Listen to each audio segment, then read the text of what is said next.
Ricardo Trepp Wilkens. Profesor, ¿cómo podría definir o caracterizar el contexto en el cual se desencadena la intervención militar del 11 de septiembre? Durante mucho tiempo, ya después de la caída de Ibáñez, durante 40 años nuestra democracia chilena había funcionado realmente en forma, yo diría, ejemplar.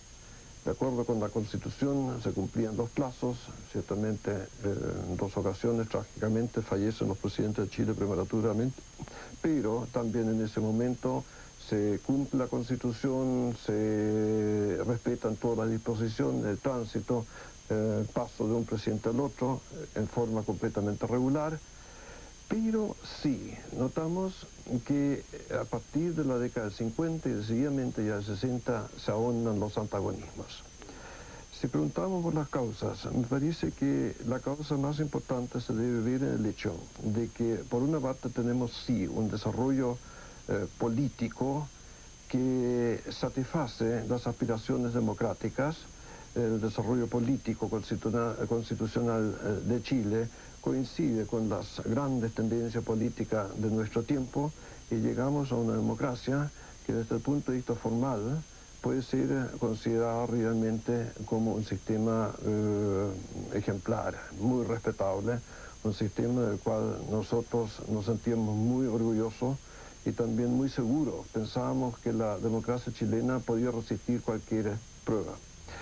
En cambio, tenemos un desarrollo económico-social lento, de modo que hay un desfase entre las formas políticas muy perfectas y formas sociales y económicas muy imperfectas. Hablando en términos muy generales, un sector importante de la sociedad chilena queda al margen del desarrollo general de la sociedad.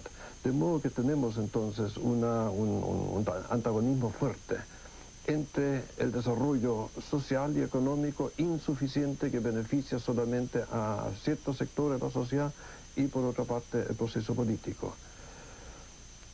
Con el resultado de que eso se traduce a su vez en antagonismos ideológicos. La derecha, que en su tiempo a través del Partido Conservador a comienzos del siglo había estado muy abierta a los problemas sociales.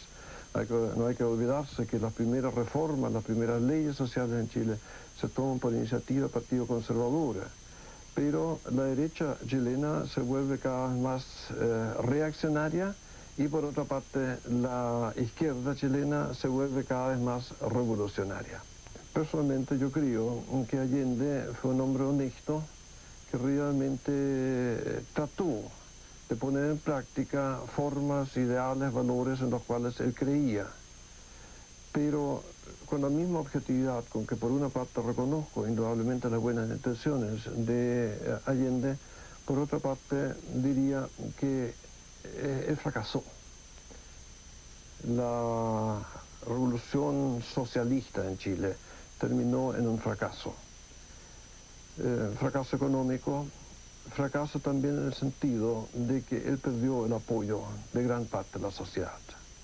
Y cuando se produce el 11 de septiembre, él no recibe el gran respaldo, el gran apoyo de los sectores obreros.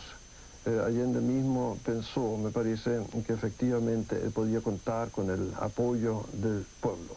Pero se produce la intervención de los militares y él queda solo, absolutamente solo, y solo muere en La Moneda. De modo que, desde un punto de vista muy general, me parece que los distintos intentos que se hicieron, y yo creo que realmente tanto Ibáñez como Alessandri, como Frei, como Allende, cada uno puso lo mejor de su parte. Y sin embargo, la modernización de la sociedad chilena no se logra entonces y subsiste todo el problema social grave, gravísimo, el problema de la indigencia, el problema de la miseria, el problema de la pobreza, el problema de la marginación. ¿De quién es la responsabilidad de este colapso de la democracia chilena? ¿Es la izquierda, la derecha, los militares, la democracia cristiana? Diría que todos somos responsables. Todo ciudadano chileno tiene su cuota de responsabilidad, unos más, otros menos. Partido de izquierda porque realmente llevaron el país a un callejón que ya no tenía salida. igualmente responsable de la derecha, y son los partidos de derecha, y usted ve que el Partido Conservador prácticamente desaparece, se funda con los liberales, el Partido Nacional, de modo que si hablamos de responsabilidad y de culpa, yo creo que todos nosotros tenemos nuestra cuota de responsabilidad. Allende, que trató y recurrió a muchos medios, con todo para continuar por la vía legal. Sin embargo, Allende perdió, me parece, el control sobre su propio partido. El Partido Comunista al respecto fue mucho más moderado, fue mucho más prudente. En cambio, ciertas personas, ciertos sectores del socialismo chileno quisieron precipitar el cambio revolucionario. Allende tiene su cuota de responsabilidad en el sentido de que él mismo invitó a los militares.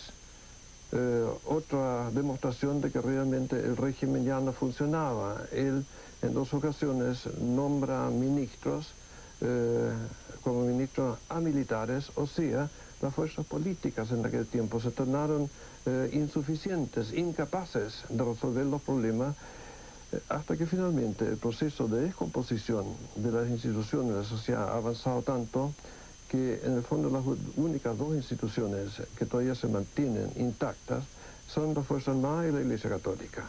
Profesor, en otros países el presidente es derrocado, sale en pijama, sale vestido, se va a Miami. En Chile aquí el presidente muere en La Moneda y hay un grado quizás muy alto de violencia al producirse la intervención militar. ¿Esto está en la sangre de los chilenos? ¿Por qué ocurre ese nivel de violencia? La revolución en Chile siempre ha sido cosa seria. Tenemos pocas revoluciones a diferencia de los otros países latinoamericanos. Movimiento revolucionario bien importante, aunque no muchas veces se recuerda como tal, fue la revolución de 1851, que fue realmente un movimiento que repercutió hondamente. Después, la revolución del 91. La revolución del 91 en Chile fue también extraordinariamente violenta. Se tradujo en guerra civil, en que hubo miles y miles de muertos. Cuando cae Balmaceda, la violencia aquí en Santiago fue muy superior a la que ocurrió después del 11 de septiembre del año 73. De modo que, y luego la caída de Ibáñez también fue un hecho bastante violento, y así llegamos finalmente al 11 de septiembre de 1973, que en ese momento fue, el mismo día del 11, fue realmente una acción militar violenta, y después lo que pasó después, la represión violenta, los campos de concentración, relegaciones, la violación de los derechos humanos. La violencia en sí no es inherente al chileno o a la raza chilena, sino que se explica por los acontecimientos históricos, por una profunda crisis que se había producido en el cuerpo social y en las instituciones políticas, y eso entonces se traduce en confrontaciones violentas y en el uso de la fuerza. El 11 de septiembre y la caída de la moneda. Temas para la reflexión, no solo de los historiadores, sino de cada chileno. Más ahora que el país intenta vivir plenamente en democracia y con respeto a los derechos de todos, cualesquiera sean